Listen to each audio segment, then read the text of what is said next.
the Property Nomads Podcast travel. I've had a few people ask what hasta luego means. What hasta luego means? It means see you later, in effect. I keep putting that at the end of the podcast. So yeah, hasta luego means see you later. See you next episode. Goodbye, those sorts of things.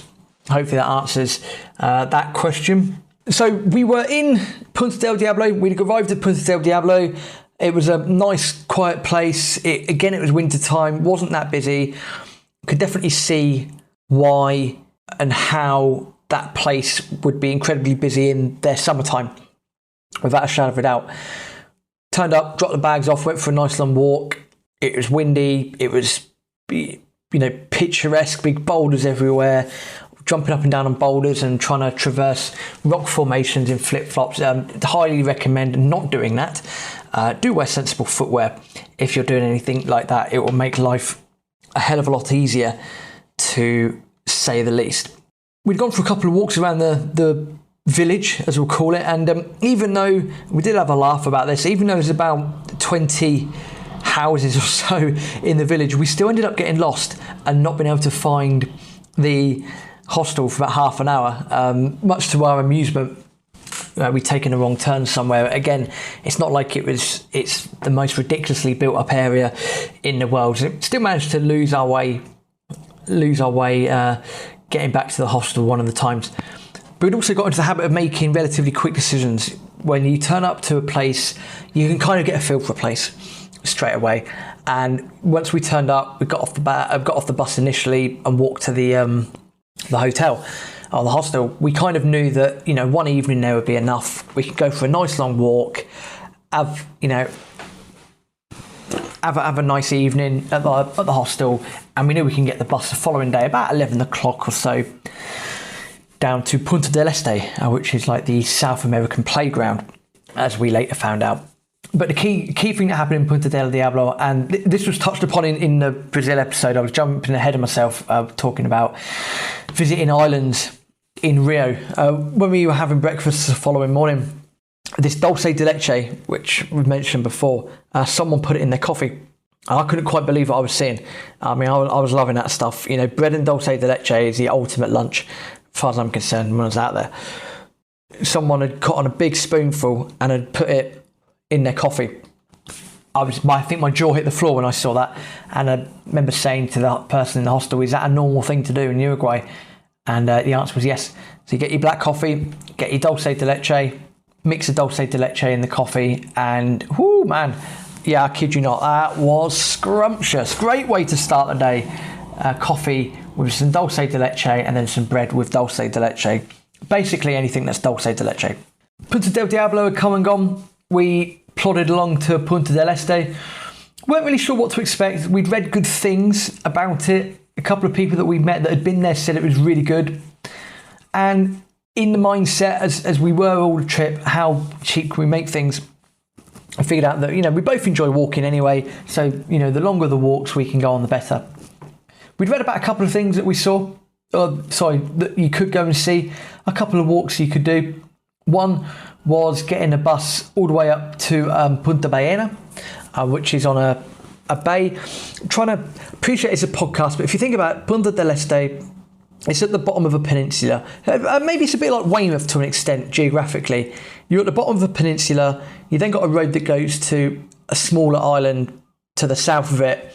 But if you head north, you've got you've got a coast and you've got a bay to the left, and then you've got one to the right hand side. So it kind of it sits at the bottom of a V, if you can imagine that. That's why I say it's similar to Weymouth.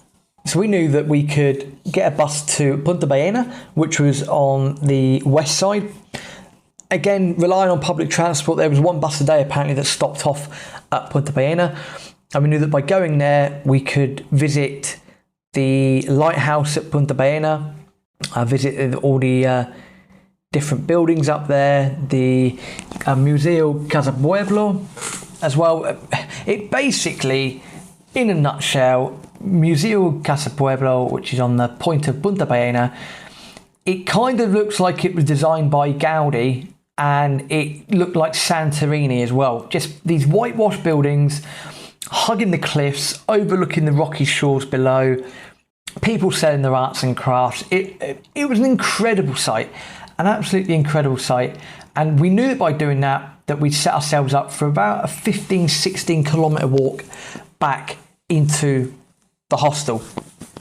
So brilliant. We'd left in the morning, we'd had a good walk around Punta Ballena. Again, hadn't learnt our lessons. We're in flip-flops. The weather was good, and going up and down rock formations and flip-flops, don't recommend it. We'd had a look round, enjoyed the sights, and we headed down to the beach. The Playa Las Grutas. We headed down to the beach. Now, it's a relatively simple walk back. You can see Punta del Este in the background, so you know where you're going. You've got the water to one side. After a while, you had the main road to the other side. It's a very, very simple walk. We're about a kilometre into it, and we see these people start congregating on the beach, which is a bit weird. People were literally coming out of their homes and flooding onto the beach. So this is a bit strange. Had a look to the right, couldn't see anything. Kept on walking. A few more people have come out of their homes. So we stopped and we had a look, and out of nowhere, maybe about 20, 30 metres away from shore, possibly even closer, this ginormous creature has just sort of gone up and gone back down into the water. We're looking at each other. Well, this is a bit strange. Well, what the hell was that? No idea what it was. Absolutely no idea. And it happened again. Things come up and it's come down again. Fucking hell, this is impressive. I have no idea what it is. No idea what it is. We figured out after a few times that it was a whale. No idea what sort of whale it was, but it was a whale. Oh man, this is awesome. Okay, we've been to aquariums before and we've seen this, but yeah, this is amazing. Massive whale in its natural habitat, what we thought was its natural habitat. It's a massive, and it's just up and down, up and down, up and down near the shoreline. Absolutely ridiculous. Just incredible. Lost for words. We're incredibly excited by this. See this whale bobbing up and down. Happy as a pig in shit. It's up and down. It's incredible. There's two things to this. Number one, if your grasp of Spanish is any good, you'd probably be laughing right now because you'd know that ballena is whale in Spanish. We hadn't cottoned onto this at the time, so we were clueless. We had no idea. We later found this out back at the hostel. Now, if you go to a place called Whale Point, chances are you're probably going to see whales.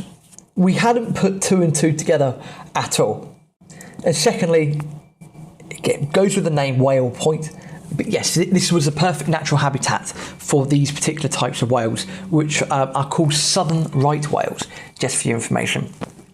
So again, this is all new to us at the time. We had no idea, didn't recognise the place name or didn't know what the word was in English, weren't expecting to see whales, and it was just a brilliant experience. First time you see a whale in their natural habitat. Lovely. So amazed by this, we were walking along the beach pretty much with the whale. The whale was heading eastwards, we were heading eastwards. You could see the sun starting to slowly go down. You could see that the shadows of the buildings start to creep in. It had all these sand dunes you could walk up and down. We got to about halfway, and there was a point where I think we both realised that maybe it might be easier to get a bus. We're both in flip-flops. It's a long walk. We're starting to hurt a little bit. But then we realised where we were. We said, look, we're in Uruguay. We know that if we go to a supermarket, the hostel's got cooking facilities. We'll have a reward system. We walk all the way back to the hostel. What we'll do, we'll go to the supermarket. We'll get a big, massive steak. We'll get some vegetables or whatever on the side. We'll have steak and vegetables, and that's our reward. So we cracked on. Duly, we ended up in the hostel after a few hours. Big, massive steak. Best part about it was incredibly tasty, and it cost about £2. Beautiful. Loads of vegetables as well, and put our feet up for the evening because we were absolutely cream crackered. But it was a really good experience heading from Punta Ballena all the way back to the hostel, just hugging the bay. You've not got a care in the world, not a lot's going on. You're enjoying the sights, you're enjoying the sounds. You're not worrying or thinking about anything back at home as such. Pristine, marvellous day. Now, no sooner had we kicked our shoes off for the evening, we thought it'd be a nice place to stay for an extra day or two. You could tell that it's South America's playground. Where it's made up, as in, high-rise buildings, very flashy. You could tell there's serious money there. But we did stupidly say, seemed like a good idea at the time. And what if we went the other way? What if we ended up going to a place called La Barra, which again was on the east side of that V shape? Remember, we're talking about a place that's at the bottom of a V. We've just been westwards, so we're now going to go eastwards. And we're going to walk again. So the following day, feet were hurting a little bit, but no rest for the wicked. We got up, we headed around and up to La Barra. And this was a different experience because rather than Punta Ballena, we had got a bus to Punta Ballena and then walk back. We're going to do the opposite here. We were going to walk up to La Barra and then hope and pray that there's some form of public transport to get us back. Again, not really planned, but we figured there's got to be a bus. So we set off and we were walking through the back streets of Punta del Este. Walked up, we ended up going through all these random parks, all the really wealthy suburbs as well. We're the only ones pretty much on the road. Ended up in the Parque Infantil El Hagel. Excuse my Spanish pronunciation. Ended up in Parque El Hagel as well. Just walking through the fields, walking around the roads. Again, quite a decent day out. Long walks, knackers you out. Happy days. And we got to the Puente de la Barra, the bridge over to La Barra. And we started walking across the bridge, and we hadn't seen a bus. We've seen bus stops and bits and bobs. We hadn't actually seen a bus. And we saw a bus go over, but it was going to some far distance place. So thought, well, we're not coming back on that. I crossed the bridge, went to get a snack at the cafe, kept walking, and it was just getting to a stage where we hit the beach for a little bit, and we're pretty damn tired. We're looking at it again. You can see Punta del Este in the background, getting on late in the afternoon, and we're thinking, well, we haven't seen a bus. Don't really want to get a taxi because don't want to get a taxi. So if we're going to walk back, we've got to start walking back now, and it's going to be a long day. And as we were doing that, we saw a bus go around the corner. It was heading in the opposite direction, but it said La Barra. So we just kind of looked at each other. It's like, do your gesture to the man upstairs and go, thank for that. There's a bus. This is brilliant. It's going to save us a lot of time. It's going to save some energy as well. And we kind of assumed that because it said La Barra, it would be hanging around somewhere. And then surely it would come back, and surely it would go to Punta del Este, surely. So we got to the bus stop on the other side of the road, and we waited, waited a bit more. Getting a bit concerned, because we'd seen the bus go the other way. It said La Barra, which is where we were, and we were at the bus stop on the right side of the road. And as is Paraguay, with what happened in Paraguay, it got a bit quiet, and then you can hear this rumble of this engine. It's diesel engine, sounds like it's got issues. You can hear the rumble of it coming towards us. So we knew the bus was there. I think it was a number 26 from memory. Stuck the hand out, got on, and said to the driver, Punta del Este. He was like, see. And it's like, however many pesos it was. Got on the bus. And the great thing about the bus was where we'd gone to La Barra, we hadn't actually walked across along the coastline. We'd gone inland, gone up to the top, turned right, and gone over that way. But the bus followed Ruta 10, so Route 10, and it went all the way down the coastline for us, which was brilliant. So watching the sunset on the western side of Punta del Este from the bus, and it was just remarkable, absolutely remarkable how that worked out. Not planned. So we'd pretty much done everything we needed to there in Punta del Este. So that was a really good laugh. And it dropped us off at I think it's called Lomano del Playa or something like that. In effect, there's a big sculpture in Punta del Este at the beach, and it's the hand of the beach, I think it's called. And it's massive. You'll see the photos on Instagram. Check us out. You'll see the photos on the Instagram. A massive hand sticking out of the beach, a massive sculpture. So we played around with that, sat around with that, took a few photos, walked back to the hostel. We'd had a good few days in Punta del Este. The third day, I think we were there for 3 nights maybe. We just hung around most of the day, chilled out, a few beers, saw a couple of went for a walk around the point at the bottom, and that was about it. Figured out the next plan, which would be to head over to the capital city, Montevideo. And that's where we're going to pick up the story. We are going to fast forward to Montevideo. What would the capital of Uruguay be like? How would we get across to Buenos Aires? And what could we find to do in the rest of Uruguay? We're having a good time, enjoying Uruguay as a country, but what did the capital city have to offer? You'll find out next week. Hasta luego.